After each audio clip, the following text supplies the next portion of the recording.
Golden State Media Concepts Baseball Podcast. We cover everything Major League, from spring training to the World Series. We've got your favorite club covered, from New York to Boston to LA. This is the Golden State Media Concepts Baseball Podcast.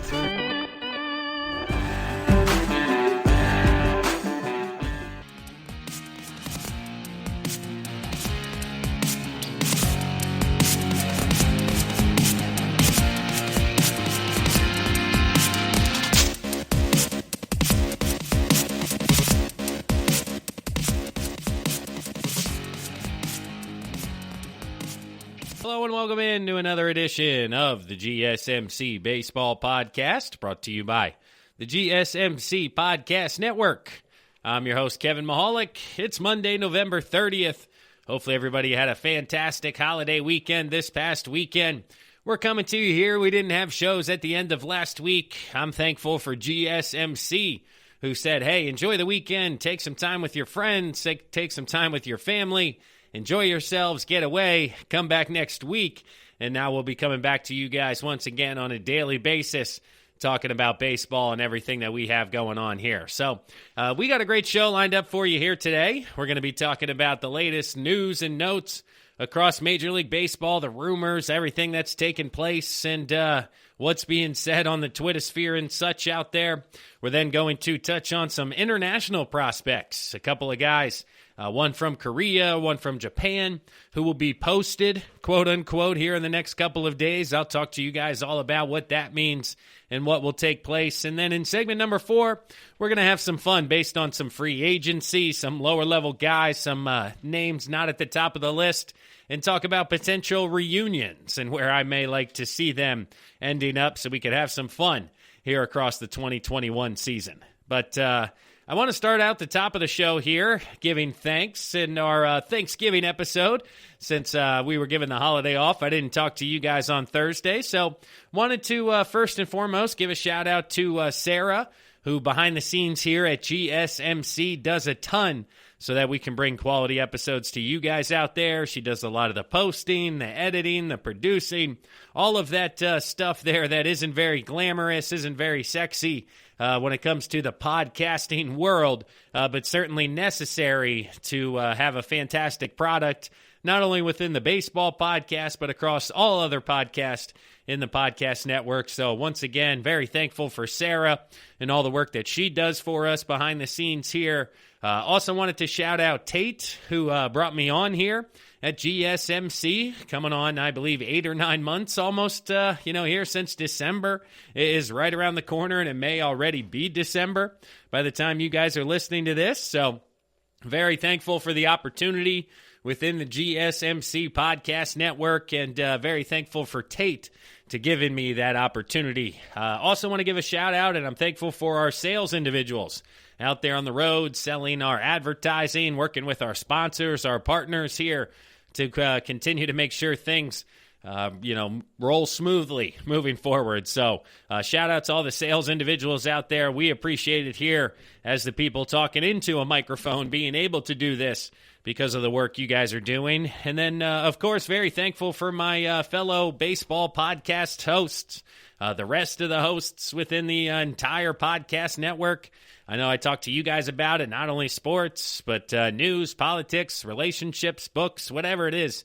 There's fantastic podcasts, and I'm thankful to work aside all of those individuals. So once again, shout out to everybody within the network for allowing me and giving me the opportunity to talk baseball here on a regular basis into a microphone. I certainly enjoy it, and hopefully you guys had a fantastic holiday weekend out here as well. So the rest of the segment here, transitioning into the baseball conversation, I want to have a thanks giving, so to speak, of baseball. What am I thankful for within Major League Baseball, within the sport of baseball?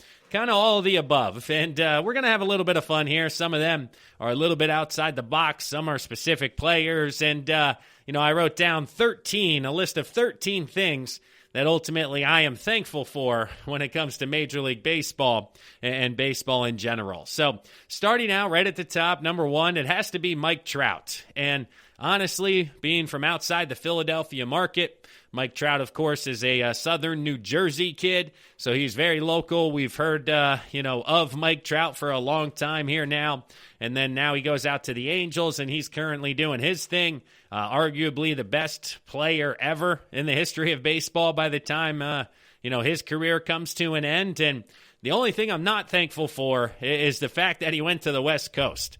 Him playing at 10 o'clock p.m. all the time is hard for us guys here on the East Coast to really appreciate the greatness that is Mike Trout. So I myself, diehard baseball guy, I certainly take the time to try to watch his at-bats, highlights, things along those lines. But I certainly wish in the national spotlight he would be able to be portrayed a little bit more and potentially play some more primetime games Eastern Standard Time. And with college football doing something very similar this year, the Pac-12 decided that they will be having kickoffs at noon Eastern Time, which is 9 a.m. Pacific, to get, that market, that television market, get eyeballs out on the Pac-12. And I would love for the Angels in Major League Baseball to do something similar, whether put them at 7:30, 8 o'clock, 9 o'clock East Coast time to allow us to appreciate the greatness that is Mike Trout. But I myself, I am certainly well aware and very thankful that I am watching this guy's career almost from start to finish here, because he is going to go down as one of the best baseball players to ever do it. And I will be able to say that I watched his career, when talking to my kids and grandkids and things along those lines. So the next thing I'm thankful for is 3-0 hacks, baby. I mean, 3-0 right down the middle. Let it loose, let it fly, let it swing, even when you're up big, even when it's late in the game. And for those of you who don't know what I'm referencing, but Fernando Tatis Jr. had some fun. We had some fun talking about it in the unwritten rules a few months back here on the podcast. But I'm thankful for 3-0 hacks. I'm thankful for unwritten rules being able to give me a conversation to have with you guys. But 3-0, watching the top hitters in the league just really rear back, home run derby style, let it fly. I am certainly thankful for watching each and every one of those hacks moving forward. And the next thing I'm thankful for, position players pitching. I know a lot of people out there, they hate this. It's part of the conversation of shorten the game or have a mercy rule of some sort, because nobody want to watch position players throw 55, 60 miles an hour, not be able to throw strikes, not be able to get outs. And honestly, I take it the other way. I go back to my playing days, and I've been involved with some games that were 14-2, both on the positive and the negative side of the scoreboard in those games. And I've seen position guys get on the mound and have some fun and, try to let it loose, throw some off speed. And this past year in the major leagues, we had Eric Kratz debut his knuckleball. That was absolutely fantastic. So I'm thankful for Kratz's knuckleball and the ability that we were able to see that. So from a fan's perspective, yeah, I get maybe it's not the most appealing, but from a player's perspective, it really does make all of these games worth it, because you're in that game, you're going to be there for a few more hours. It's over. You got plenty of at-bats. You're just trying to get through it. And now that one guy on your squad, if you're playing defense and even down by a lot, is really going to enjoy themselves. You're rooting for it, and you have a conversation and some energy and some focus in the postgame to be able to have some fun and potentially carry that over into a victory the next day, as opposed to, all hope being lost and it just being a matter of a tough evening for you guys out there. So I'm thankful for position players pitching. I'm also thankful for Brett Phillips' laugh. If you guys haven't heard it yet, please Google Brett Phillips and his laugh. Oh, my goodness. You'll find yourself laughing at his laugh. It is just that contagious and that hilarious, and sounds like a pterodactyl, and he's got different formats. So throw that one into YouTube, Brett Phillips' laugh, and give yourself a smile, because that one's a lot of fun. Next thing I'm thankful for is ageless wonders. The old guys in Major League Baseball still getting it done. Adam Wainwright had a really good year this past year.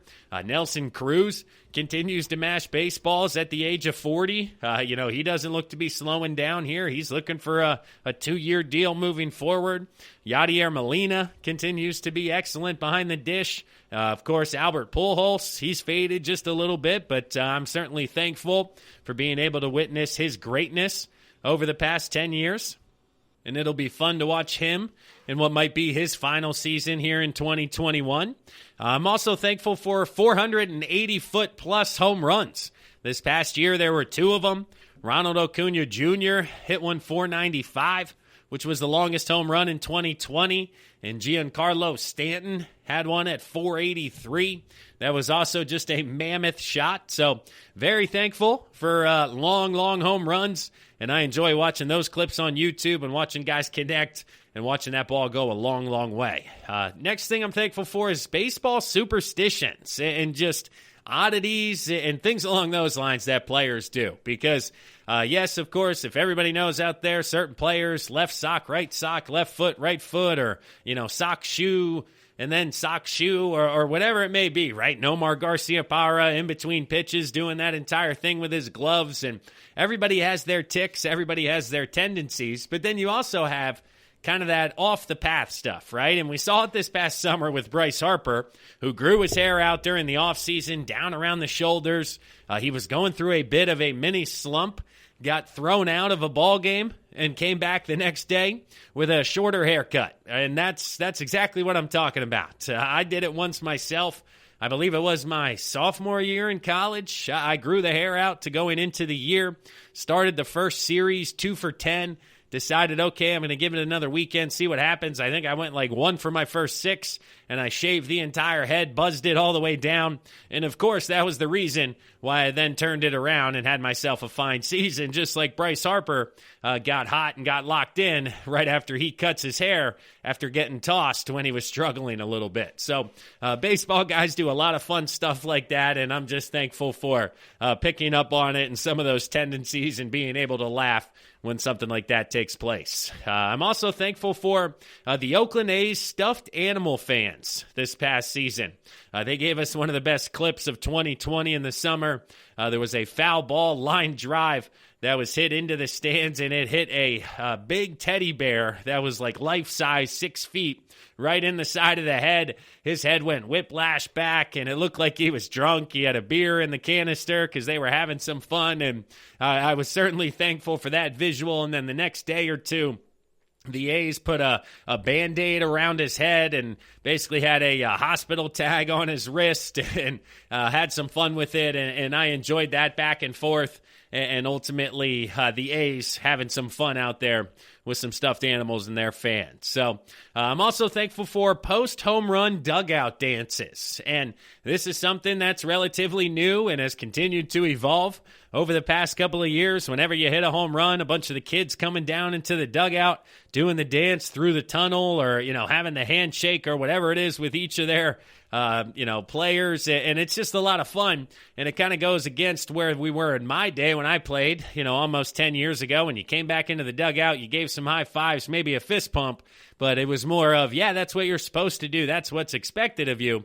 And now guys are having themselves some fun, coming back dancing, having a good time, and, the other team isn't taking it as disrespect because it's in their own dugout with their teammates, and they're not taking it out on you with a bat flip, a slow trot, fast trot, whatever it may be. So I certainly enjoy how people are having fun with the home run experience. So the next couple of guys I'm thankful for, one, Cody Bellinger, for all the playoff memes that he provided us this year, all the different images and pictures and fun stuff going around the internet. Just based on some of his looks and everything that he had going on. That was a lot of fun. And then as well as Zach Greinke. I'm very thankful for who he is as a person. His interviews are fantastic. Watching him call out his own pitches against guys, holding up 2 fingers, then throwing a curveball. And so it just makes you shake your head and go, man, what is this guy thinking sometimes? I don't even want to, know if I want to be in his head, but it is fun to watch and fun to, watch him go from a guy throwing 95 to a guy throwing changeups 88 and then throwing fastballs 88 and, still being able to get some hitters out. So two things left here on the list. Number one, all the young talent in Major League Baseball. I am very thankful for being able to watch these young kids come in here and start off fantastic careers. I mean, you're talking about Fernando Tatis Jr., Juan Soto, Ronald Acuna Jr., Luis Roberts, Rosarena, Dustin May, Kyle Lewis, and down the list you could go. Alec Baum with the Phillies, whoever it is. You're thinking about somebody in your local market or somebody on your team going, what about this guy? What about this guy? And yeah, they're on the list, and that's who I'm thankful for, because there's talent across Major League Baseball where you can see this next generation is certainly set up for success and going to be very entertaining to watch, whether it's Vlad Guerrero Jr., Bo Bichette Jr., whoever it is, some of these young stud arms. Man, it is electric out there and a lot of fun. And then the last thing I'm thankful for is just everybody's sacrifice during the 2020 season. I mean, again, I've been talking to you guys here for about 8 months now. There were probably a 3-month span there where I wasn't sure that we were going to have any baseball to talk about, and there wasn't going to be anything to discuss with you guys. And certainly it wasn't the best of both worlds when it came to an accord or an agreement between Major League Baseball and the Players Association. And there's certainly some rocky roads ahead with what's going to be happening, and we're going to get into all of that when the time comes. But this is a positive start to the episode, and we're giving thanks to all the sacrifices made by all the teams, the players, the staffs to, quarantine on the road, do what you have to do to get through a season, to put on an entertainment show for the likes of me and you to be able to discuss over and over. So very thankful for all the players and very thankful for all of you guys listening out there. Of course, I can't forget about you guys. You guys make the show. I'm very thankful for everyone internally within GSMC, but we can't do any of this without you guys listening. So I do want to send my sincerest thanks, certainly to you guys, the listeners. I really do appreciate you guys liking, rating, reviewing, sharing, doing everything you're doing out there to continue to allow us to give you guys some great content here. So that'll wrap things up for the first segment of the GSMC Baseball Podcast. We'll pause right now for a word from one of our sponsors, one of our sister shows, and when we come back, we'll get into the news and notes across Major League Baseball. There's some good stuff brewing, so stick around, everyone. We'll be right back. This is your ultimate stop for everything sports. The Golden State Media Concepts Sports Podcast. Should I say more? From the NFL, MLB, the NBA to MMA, it's all in here. The Golden State Media Concepts Sports Podcast. Listen now.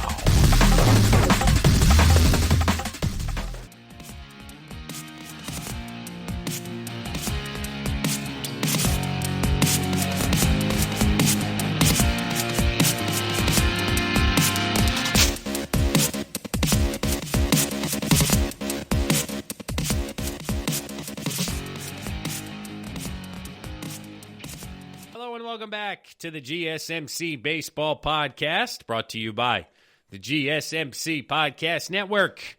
I'm your host, Kevin Mahalik. Thanks again for listening, everyone. I really do appreciate it. Wherever you're listening, if you could take 30 seconds, please rate and review the podcast. That goes a long way to helping us continue to grow, head up those charts. Whenever you search baseball podcasts, sports podcasts, that algorithm behind the scenes continues to obviously be very important. And the best way to help us continue to grow and continue to support us here is to give us 5 stars, write a review, share each episode with one of your friends. That way we continue to grow, and certainly I continue to be thankful for everything you guys do out there moving forward. But jumping back in here, let's talk about the latest in rumors, news, notes, whatever you want to call it, across Major League Baseball. Nothing earth-shattering has still taken place.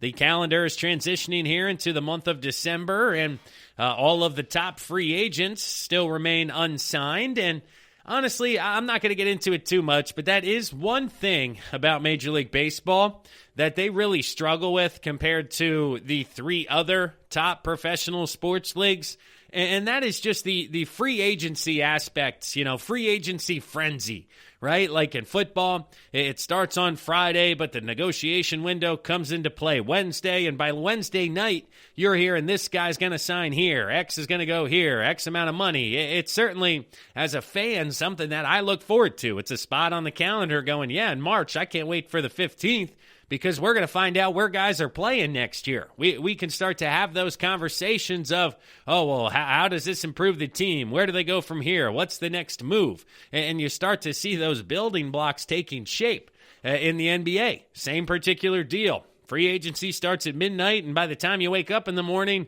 X, Y, and Z are already signed. He's going here. This guy's been traded. It's fantastic. It happened just a couple of weeks ago across the board, right around by the draft. You know, this guy was signed. This guy's traded. It's just a lot of fun to watch when it comes to basketball, and hockey's the same way. Yes, hockey isn't as popular, but they have 2 or 3 days where a lot of the top talent gets signed. And here with baseball, they become a free agent 48 hours after the World Series, and nobody's signing themselves then. Everybody's taking vacations, whether it's executives on the team side or players who just finished the World Series. They're not jumping right back into grind mode only a handful of days later. They need some time to decompress. So I think baseball should close free agency through November, even into December, and work right around the winter meetings, because the winter meetings, a lot of trade conversation takes place. So have free agency start a week or two beforehand, have it only last, a handful of weeks, maybe a certain window, and everybody who's not signed within this window isn't going to get a certain amount of money. I don't know how you do it. It's very complicated, and you guys are yelling at me right now going, that'll never work. But I'm just coming off the cuff here and saying that free agency in baseball does not exist. And the casual fan will text me and say, hey, when does baseball free agency start? When are these guys going to sign? And I say, well, it started 4 weeks ago. This has been going on, and they're not going to sign until February or March if you're Bryce Harper. Like, the fact that Bryce Harper's sweepstakes lasted, a handful of months is just, yes, maybe it's good for that person, and I just, you can't sell me on that side of things. I need it to be quicker and happen, because that's a lot of fun across the other sports. So now jumping into getting off of my high horse, my rant there is what's going on. And George Springer and the Toronto/Buffalo Blue Jays are having conversations, and apparently they are, quote, beyond just talking when it comes to a potential deal. So the Blue Jays are looking to add a bat to a lineup of Bo Bichette, Guerrero Jr., Biggio, Gurriel Jr., and Springer being the top outfielder on the market certainly is something to watch in Toronto. And I think they may be looking to spring into action before the Mets really get involved, because the Mets could set the market and could go above and beyond what anybody else is trying to pay. And this is conversation from George Springer's camp, where they're saying, yeah, I don't know if he's going to jump at anything, because we're kind of waiting for the Mets to figure out who their GM's going to be, how they're going to structure baseball operations, and, whether or not we're in their plans, and that we're willing to go, hey, yeah, this is your offer, Toronto. Okay, New York, why don't you go ahead and beat it, and we can find ourselves getting paid a little bit more money. So I don't know if any of these top guys are going to sign before the Mets and Phillies both kind of finalize who's running their teams. And obviously, I think it's much more based on the Mets, based out of, latest reports and communication coming out of Phillies camp, which, I'll touch on a little bit later in today's show. But other news and notes, the Braves, are they going to sign Freddie Freeman to a contract extension? It certainly looks to be one of their big obligations this offseason, since Freddie only has 1 year left on his deal. So they're going to try to get him locked up before he can even test free agency.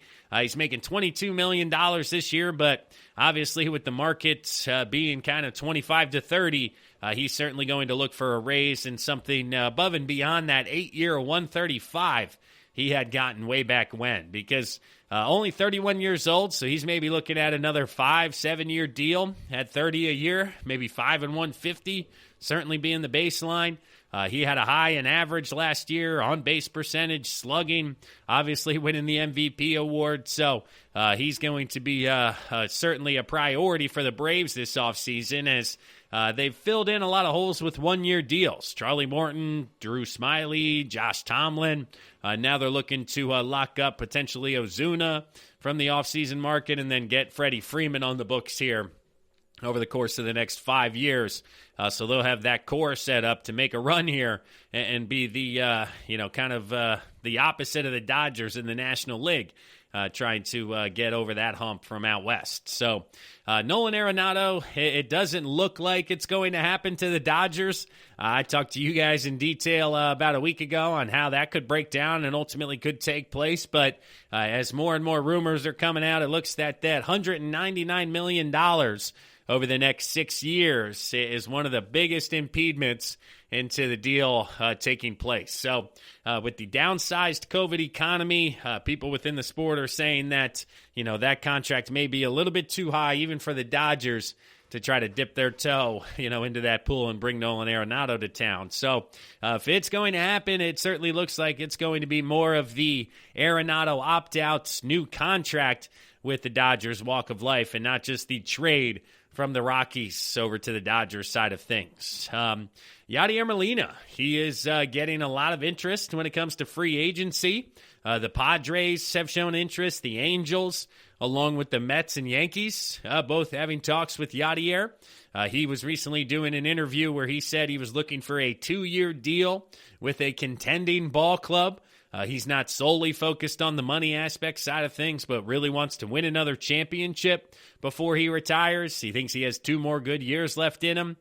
He did speak about how he'd love to return to the Cardinals. He spent his entire 17-year career there, 2 World Series titles, 9 Gold Gloves. So, of course, he's going to be comfortable in St. Louis, and that's where he's going to want to be. But the teams like the Mets, Yankees, Angels, and Padres are the ones at least known now to have shown the most interest in adding the veteran Molina potentially on a 2-year deal. So JT Realmuto, he continues to have conversation amongst the entire Northeast, it feels like. The Philadelphia Phillies still in prime position to potentially bring him back. The New York Mets are rumored to have interest in adding JT Realmuto. There's talk of the Yankees as being that outside-the-box type team that could come in, moving on from Gary Sanchez and adding Realmuto. Well, now a new name to add to the list here is the Washington Nationals, because apparently, there could be some dominoes to fall, but James McCann, his market's heating up, and depending on where he goes, the DC could come in and find themselves linked to Realmuto because, yes, they have some young talent. They also have some money coming off the books in the not-too-distant future. And with the pitching staff that they have at the top of that list, Corbin, Strasburg, Scherzer, World Series champions not too long ago. Obviously had a tough year last year with injuries and opt-outs and all that good stuff. But you add Realmuto to that lineup in D.C., and once again, him opposite of Soto there, it certainly puts them back into the conversation as teams to beat in the NL East and across the entire National League, because pitching dominates in October, and Realmuto behind the dish would only make that staff better. So the LA Dodgers, do they have interest in reliever Brad Hand? Apparently they do. Left-handed pitcher Hand, he could fit into the bullpen role of Blake Treinen. I know I always say that word wrong, so forgive me, Dodgers fans, or his last name wrong. But Hand had a fantastic 2020 season, 16 for 16 in saves. Yes, he's lost maybe a tick on his fastball, but certainly he is still going to be very effective, and he will be sought after when it comes to, the 2021 free agency class. So he still struck out about a third of the people he faced this year. And if he's not the closer in L.A. Because of Kenley Jansen, he could be that setup guy. But the Blue Jays are also talked about having checked in on Hand. So not only doing their due diligence on George Springer, but also diving into Hand here, Brad Hand, as a possible option in the back end of the bullpen. So the Dodgers having conversations, the Blue Jays, Hand is certainly somebody that top teams are looking to add. And we mentioned it before, but continued rumors around Houston. They're floating Carlos Correa in some trade conversations here. George Springer, he's looking to move on. And like I said, Michael Brantley down there is probably going to move on. But Correa only has one more year under contract. And apparently club sources internally think that it is unlikely that they'll be able to sign him to an extension before free agency. Similar concept as Freddie Freeman, but Correa is going to test the market, and they believe that somebody is going to pay him what he is looking for, and it may not be the Astros. So the conversation is being had about getting some return on investment for Correa before he could potentially walk in free agency. With the shortstop market in free agency, there's a couple of guys at the top of the list, but Correa would certainly be the top talent available. Francisco Lindor would be right there. Javier Baez having some conversations. Carlos Correa at the top of the list. And based on price, based on prospect, bang for your buck, there could be conversation around Correa and Francisco Lindor, of course, being the top two guys available. So it'll be interesting to see ultimately where we turn moving forward here. So the New York Mets, of course, they continue to be linked to every one of the big names. Most recently, they're looking to require, quote-unquote, multiple of the big four this offseason. The big four being identified as George Springer, JT Realmuto, Trevor Bauer, and Francisco Lindor. And with George Springer talking to the Blue Jays, having conversations, potentially JT Realmuto aligning, and then Lindor or Bauer, based on assets that they're looking to give up. I'm not sure what ultimately they're going to pull off. But I know Marcus Stroman, he made his opinion known that he is hoping that the Mets are able to pull off a trade for Lindor, and he would certainly be looking to play with him moving forward. But, the Mets certainly going to be active, and I think the entire market is waiting for them to decide which way they're going to go. So the Cincinnati Reds, they're open to trading Sonny Gray. He's due $20 million over the next 2 seasons. That makes him affordable after a fantastic year as they look to kind of rebuild here with Trevor Bauer moving on.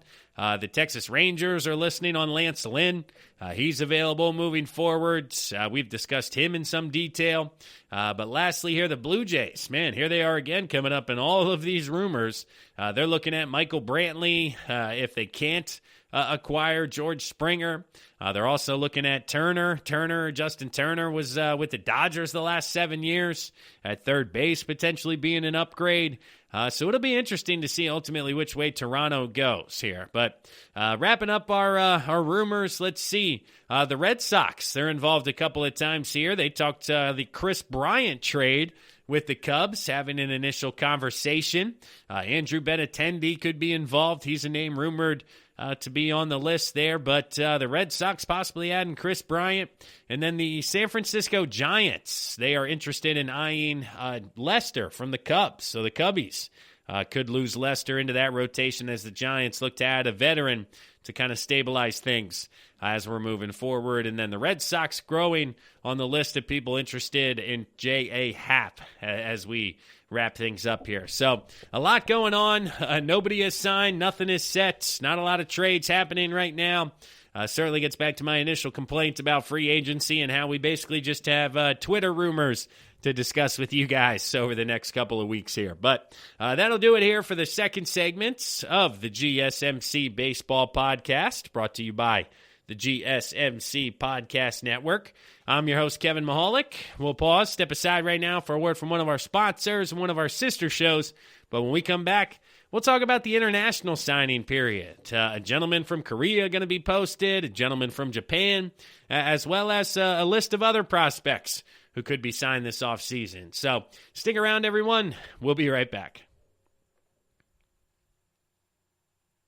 Tired of searching the vast jungle of podcasts? Now listen close and hear this out. There's a podcast network that covers just about everything that you've been searching. Hey! The Golden State Media Concepts Podcast Network is here.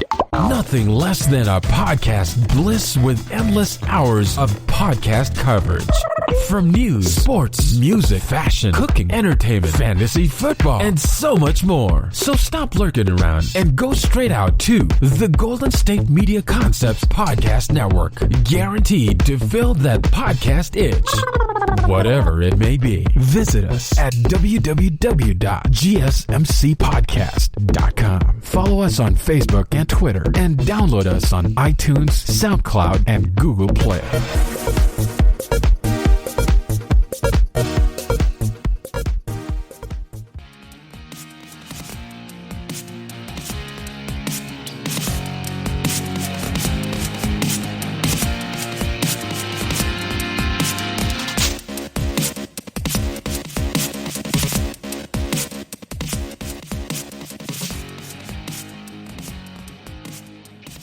Welcome back, and thanks for listening to the GSMC Baseball Podcast, brought to you by the GSMC Podcast Network.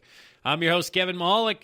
If you guys haven't checked us out on social media yet, please do so. Head to Facebook, Twitter, Instagram, type in GSMC Baseball. You'll find our pages where we'll keep you guys up to date with everything going on across Major League Baseball. If you can't listen to the podcasts and you want to check out some stuff in between, head to social media and we'll be able to give you guys what you need. But if you haven't checked out the other shows within the podcast network as well, please do that. I know I ask you every time, but as I'm watching some football here, recording Sunday night, just jogged my memory to ask you guys to check out the Fantasy Football Podcast, college football, soccer, NBA, whatever it is. And if you're into more than sports, whether it's politics, news, books, movies, check those out. Type in GSMC into the little search icon, and you'll get the show that you're looking for. But here we are, segment number 3. We're talking about some international prospects in the free agency pool. We just did our news and notes of everything domestically, but now there are a couple of gentlemen, one from the KBO, one from the Japan Professional League, that are going to be posted, quote unquote, and that essentially means that they are open to negotiate with major league teams, and their teams in their current leagues are allowing them to transition to the MLB if they have that opportunity. And we'll start out in the KBO, where Korean star shortstop Ha-Seong Kim is being posted by the Kiwoom Heroes. He was posted here at the end of November, probably about a week ago now by the time you're listening to this. So his 30-day negotiation window closes at 5 p.m. on December 25th. So MLB teams have between now and December 25th to negotiate with Kim and try to come to an agreement on some sort of deal. So there's a couple of different ways to look at it, and I figured we'll kind of roll right down the list of follow-up questions that you guys probably have as a listener. Is one, well, is the guy any good? Can he even play? And the answer is yes. In the KBO, he's had some fantastic seasons. He made his debut at the age of 18. It was only in 60 games that year. He struggled a bit, but then he became a full-time player at the age of 19, which is an average age difference of just under 10. So this guy's 10 years under the average age in the KBO, and he put together a year where he hit .290 with 19 home runs and 73 RBIs. And those numbers have kind of maintained from that point. So 2015 through 2020, he's been very good. In the last 2 years, he hit .306, .307. He had 30 home runs, 19 home runs. He's hit .288, .302. His career average is .294 across 7 seasons. So certainly he's been effective offensively.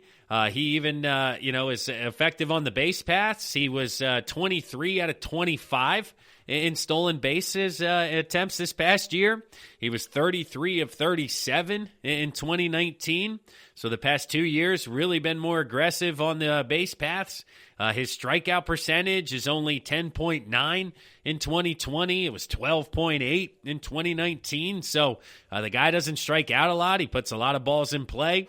He walks at a 12% clip, 11% clip. So walks as much as he strikes out, which is certainly what you're looking for.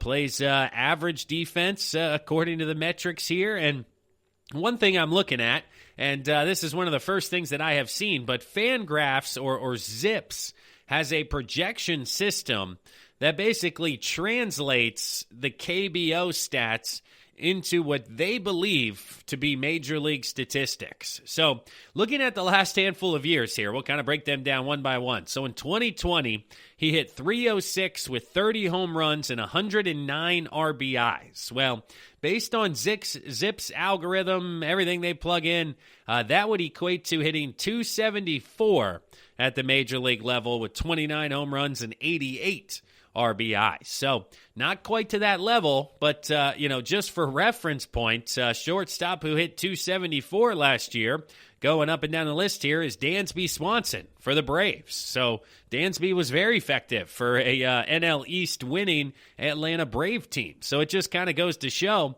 okay, that's your baseline. Well, you go to 219, it looks like he would have hit 289 with 23 home runs and 90 RBIs. In 2018, 254.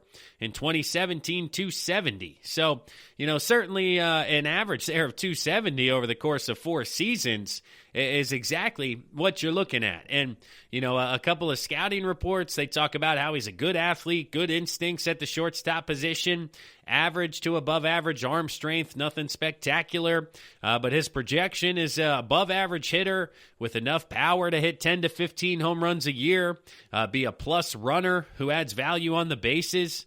Baseball America has talked about how he will be added to the top 100 prospects list as soon as he is implemented into the MLB system. Now, they don't state whether he's going to be top 20 or bottom 20 or where he fits on that list, but certainly in the top 100 just goes to show, where the guy is and where he can play. So Zips also has a projection on this guy for the next 5 years. Looking forward, and they have him right at 270. Batting average here, looking at 20 home runs and 80 RBIs. So, once again, if you're looking at a shortstop hitting 270 with an average wins above replacements of, 4+, that's an impact player. And that's somebody who could come in right away and win some games for whoever it may be. So you're probably thinking to yourself, yeah, there's no way that happens. A lot of, Korean players who come over here struggle. And yeah, that was the case with Jungho Park and what happened with the Minnesota Twins. Yes, he really struggled and was, really a total bust when you're looking at it here. But Jungho Kang was the last Korean middle infielder to come over to the MLB, and he had immediate success. He hit 273 with 36 home runs and 230 games over the course of a couple of years for the Pirates. And yes, he then ran into some legal issues, so he's no longer in the league. But the last guy to come over, in the middle infield had success. You have Ha-Seong Kim. He had some success. And then, of course, Dae-Ho Lee and Byung-Ho Park were more on the negative side of things. So Kim's been quoted as saying Byung-Ho Park's told him that, yes, not a lot of people can do it, but he should certainly give it an opportunity if he gets the chance, helping him kind of gain confidence and going down that path of, it's nothing to be ashamed of if you get the opportunity to play in the States and ultimately aren't that effective. It's still something you should actually go after. So, okay, so the kid can play, right? He's looking at Dansby Swanson, 270, 274. So what type of contract is he looking at? Where are we going here? And, honestly, if the kid was from the U.S., grew up here, and you're looking at a shortstop who's 25 years old, going to hit 270, giving you multiple wins above replacements, you're looking at 80, 85 million over the course of 4 years, 5 years, 15, 20 million a year. And that's certainly not what he's going to get coming across from the KBO, where the largest contract ever given was 6 years, $36 million, when the Dodgers gave Hyungjin Ryu that contract in December 2012. And the second biggest contract isn't even close to that one. So Byung-Ho Park was the second biggest one at 4 years, $12 million from the Minnesota Twins. The Pirates gave Kang 4 years and $11 million, and the Cardinals gave Kwang-Hyun Kim 2 years and $11 million. So I think Kim is going to find himself, honestly, at the top of this list. I think he does get close to that $36 million that Ryu got. I think he could be looking at $10 to $12 million over the course of 4 years, potentially as a tryout deal, 4 and 40, setting the mark. So, but it does get interesting when it comes to, again, kind of how the contract and the posting works. Now, this is the same deal for the KBO as it is for the Japan Professional League, and there's a tiered system within the posting, right? So basically the Kiwoom Heroes who posted Kim because they allow him to pursue his dreams of Major League Baseball, they get the opportunity to recoup some financial benefit. So the deal is if the person signs a contract for $25 million or less, 20% of that contract goes to the team that posted them, right? So, basically, if you push somebody at $20 million, take 20%, give it right to that team, it ends up costing you, $3 million going to that team? Well, contracts that are over $25 million, it is a flat fee of $5 million plus 17.5% of everything over $25 million. So if he were to get a $30 million contract, the Heroes would get $5 million up front, and then 17.5% of the final $5 million for a total of $875,000. So the contract they would give him for $30 million would actually cost the team $35.875, with $5.875 going to the Heroes straight up as just a wash. So that's where, depending on the money he's looking at, anything above 25, I think he's going to get 35 to 40 over here in the U.S. But who could give it to him? Who could potentially be interested? You got the Angels. Andrelton Simmons is going to be a free agent. They got Shohei Ohtani, Rendon, Trout. Potentially that could be an option. The Athletics losing Marcus Semien. They could look to add a potential guy in the middle of the infield. The Chicago Cubs, payroll's kind of coming down, but they're looking to add a young, toolsy infielder. Javier Baez may move on after this year. Potentially a transition there. The Phillies, Didi Gregorius is going to be a free agent. Scott Kingery's been okay. Gene Segura's been okay. So there's openings in the infield for the Phillies.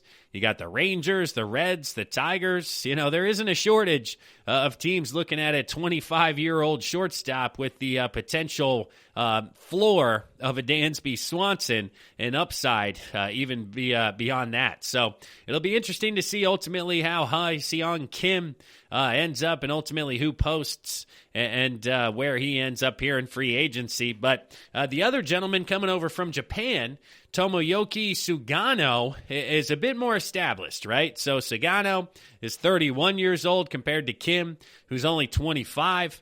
And Sugano's played 8 seasons professionally in Japan as a starting pitcher. So for his career, he is 101-50 with a 2.34 ERA. So that is certainly fantastic when it comes to ERA. He's got 99 starts and 197 total games. So he's had experience starting games as well as coming out of the bullpen. When you're looking at innings pitched, 1,362. So if you're looking at wear and tear on the arm, he's certainly not at the lower level, but not to the point of where you're concerned. You're looking at 150 innings over the course of 3 or 4 years.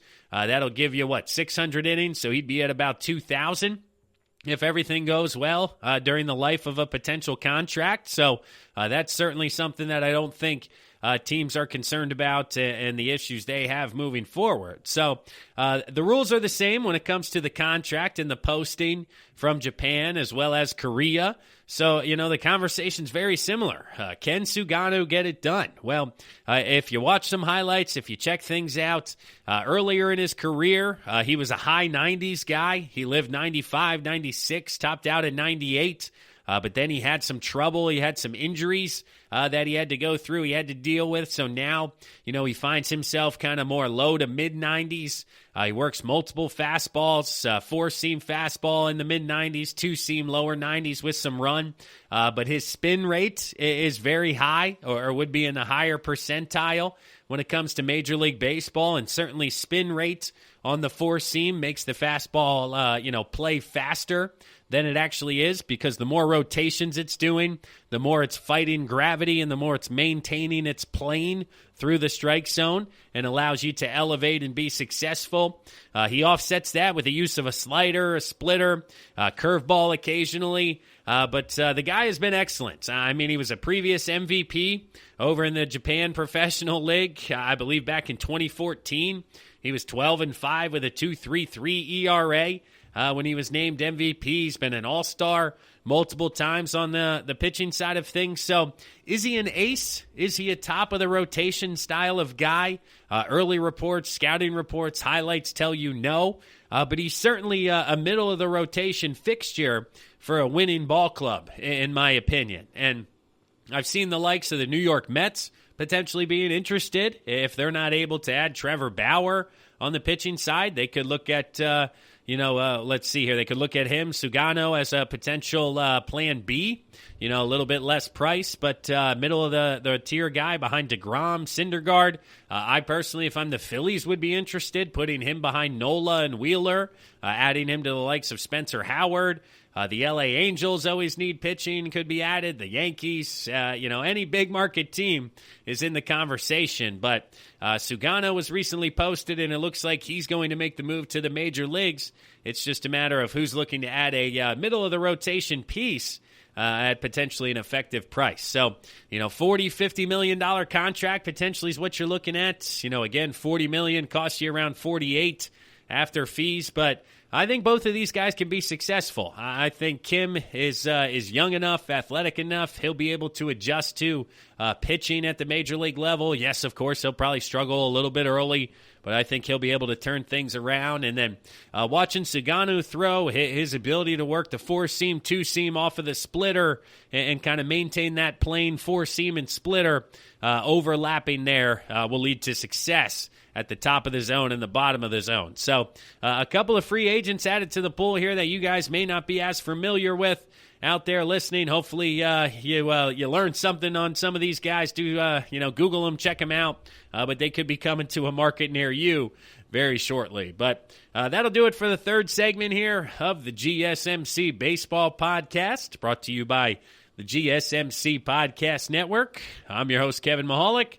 We'll pause right now for a word from one of our sponsors, one of our sister shows, but when we come back, we'll wrap things up talking about some reunions I would love to see, some free agents. They could be sent home. Stick around, everyone. We'll be right back. Want to know the latest in soccer? Then listen to the Golden State Media Concepts Soccer Podcast. From MLS, the World Cup, and the Premier League, we've got you covered. The latest updates, the hottest matches, and news on the league's top players. It's the Golden State Media Concepts Soccer Podcast. David Beckham scores the goal to take England all the way to the World Cup finals. Listen now.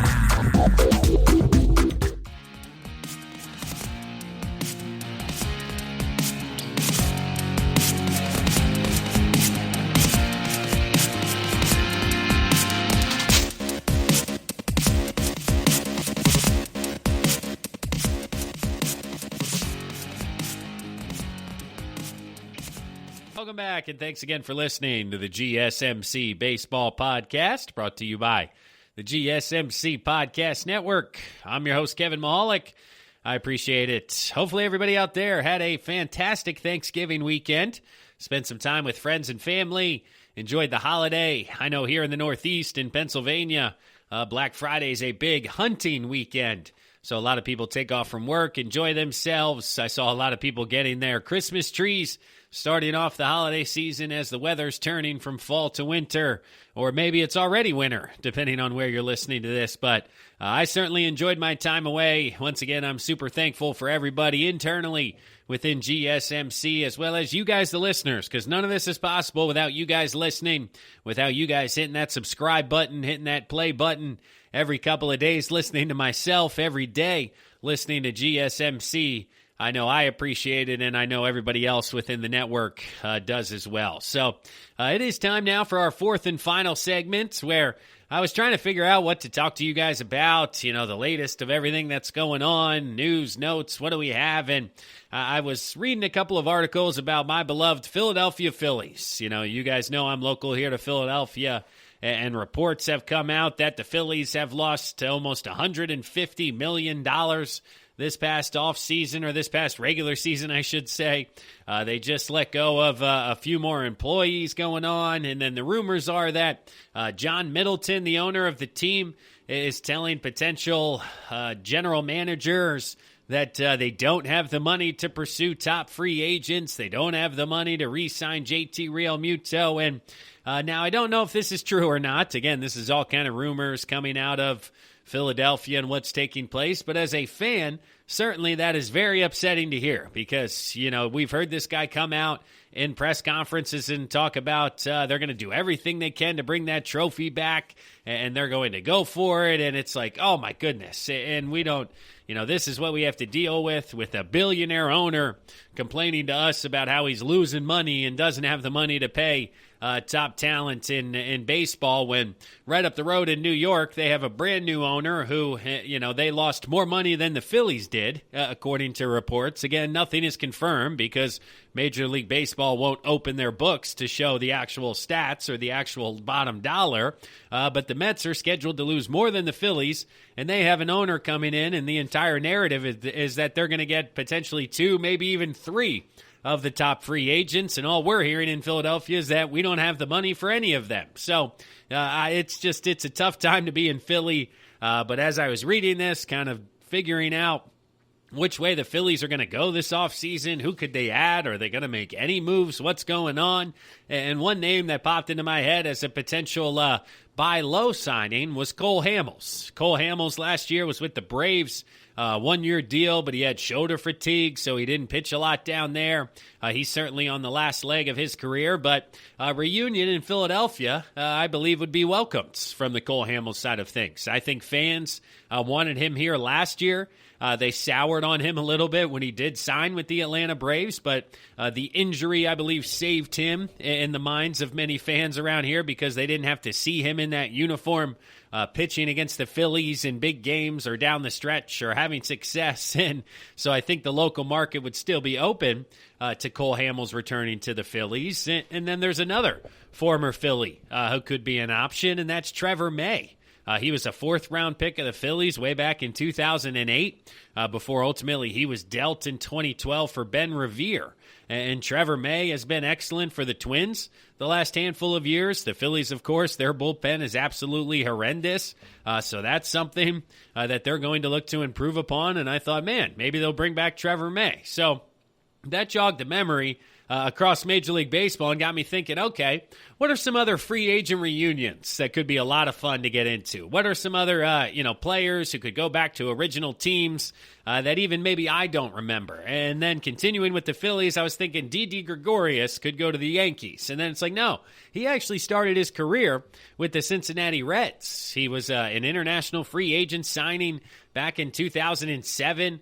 He only played 8 games in Cincinnati before he was dealt to the Diamondbacks and then ultimately to the Yankees. But Didi could find his way back to the Reds, and that's actually a viable option because the Reds' offense this past year was certainly not where they wanted it to be, only hitting .212 as a team. They did make some upgrades, but Didi could certainly come in and be another one for them. He took a 1-year deal with the Phillies, so he's probably looking for 2 or 3 potentially from the Reds, and Didi hitting .284. That could be a great option for Cincinnati. So is there anybody else from the Phillies? The only other one I came up with was Jake Arrieta. He would have to go back to Baltimore or even back to Chicago. I do think Chicago could be an option for him, realistically speaking. Of course, Arrieta, he struggled during his time in Philadelphia. A career of 4.36 ERA over 64 starts. He had elbow problems, hamstring problems, so he missed the end of the last 2 years with injuries, and I don't know if he's going to get any sort of money.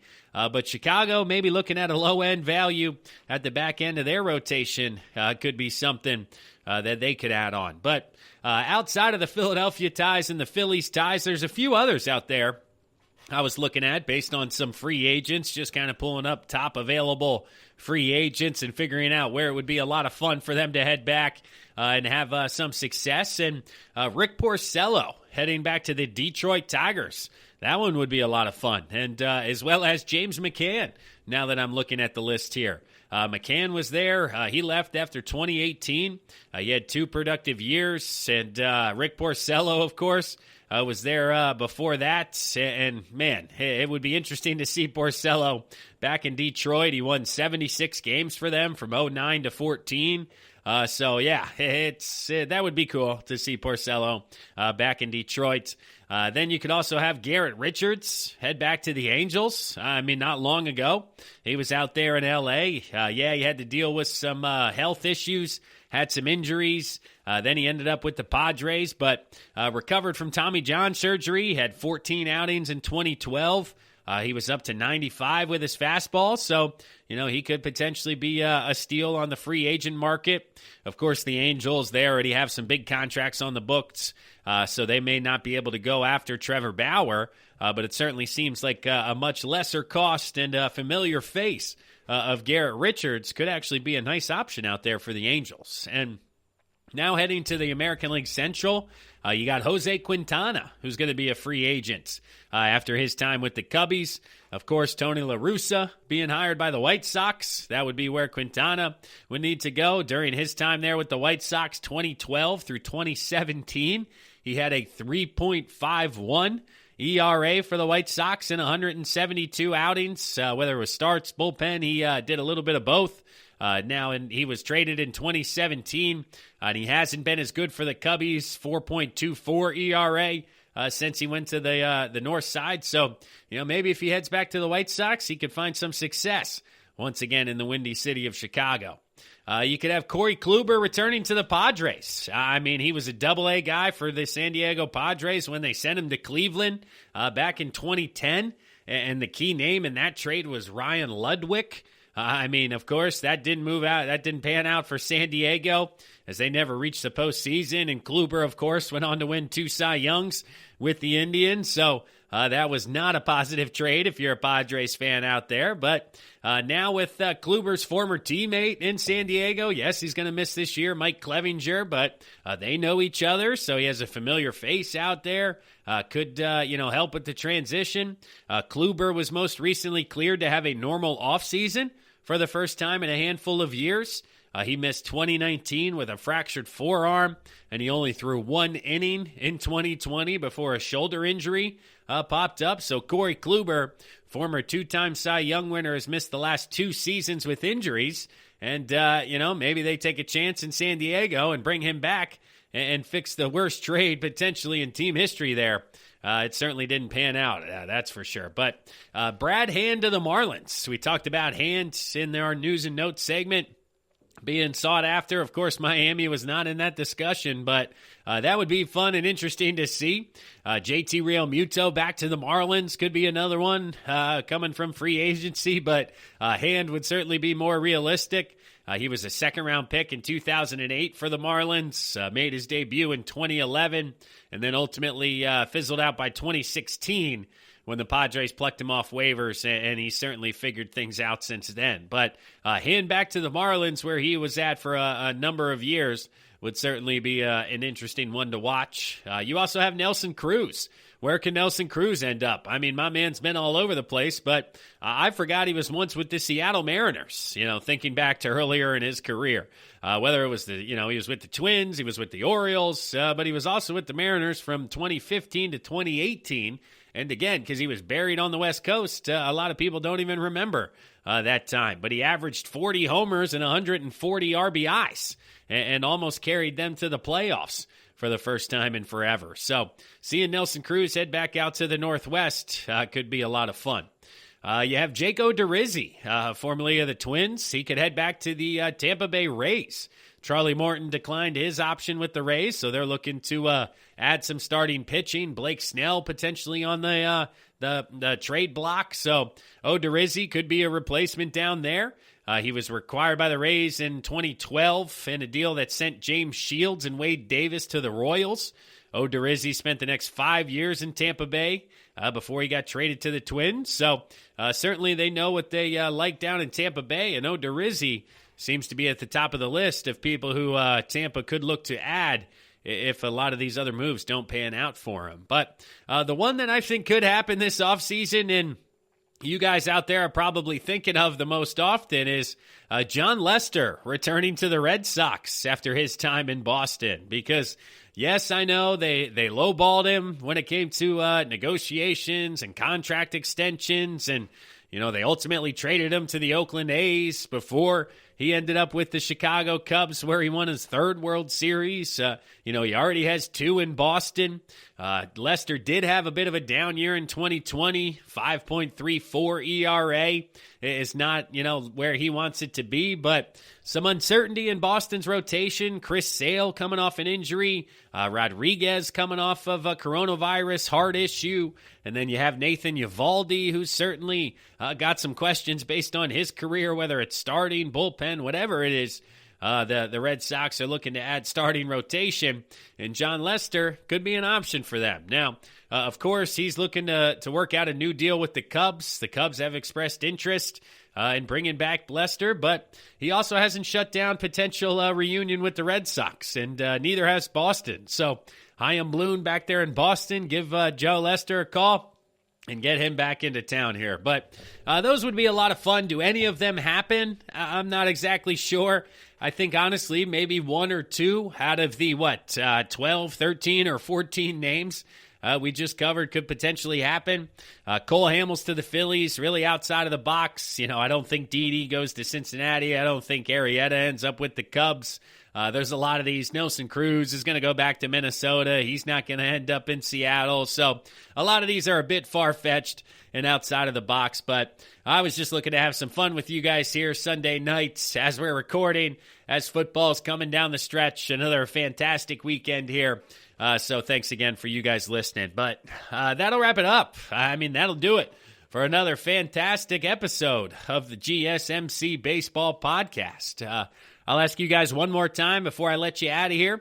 Thanks again for listening to this episode in its entirety. But now that you're here, you got to like, rate, and review the podcast. You got to click that star all the way on the right. If you're listening to Apple Podcast, if it's Spotify, click share.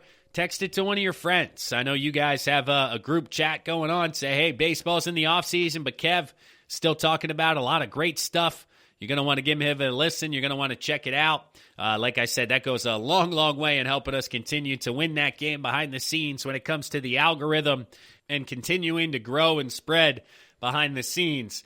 We certainly appreciate it. And then head to social media. Check out the GSMC Baseball Podcast. We got a Facebook page. We got a Twitter page. We got it all on there. But, that goes a long way. So I'll leave you guys with this once again, since this is our Thanksgiving weekend episode. Once again, I want to give a shout out to everybody internally within the GSMC Baseball Network. Sarah, who does a lot behind the scenes. We're super thankful for what you do, putting in, producing, posting, all of that good stuff. Thankful for Tate, who's brought me on within the network, gave me an opportunity to continue to talk to you guys and everybody else, the sales individuals, the other hosts. Certainly thankful for everyone internally. And then I've said it again, but I'll say it one last time here. You guys, the listeners, are what I'm most thankful for. You're the reason we do this. You're the reason we have the opportunity. You guys are the reason why I do it. And I have a ton of fun talking to you guys about baseball. So thank you, thank you, thank you. Once again, can't say it enough as we head into December. One more month here at 2020. We're coming down the home stretch. But that'll wrap it up. I'm your host, Kevin Mahalik. I appreciate y'all listening. Enjoy your week, everyone, and I'll talk to you Thursday. You've been listening to the Golden State Media Concepts Baseball Podcast, part of the Golden State Media Concepts Podcast Network. You can find this show and others like it at www.gsmcpodcast.com. Download our podcast on iTunes, Stitcher, SoundCloud, and Google Play. Just type in GSMC to find all the shows from the Golden State Media Concepts Podcast Network, from movies to music, from sports to entertainment, and even weird news. You can also follow us on Twitter and on Facebook. Thank you, and we hope you have enjoyed today's program.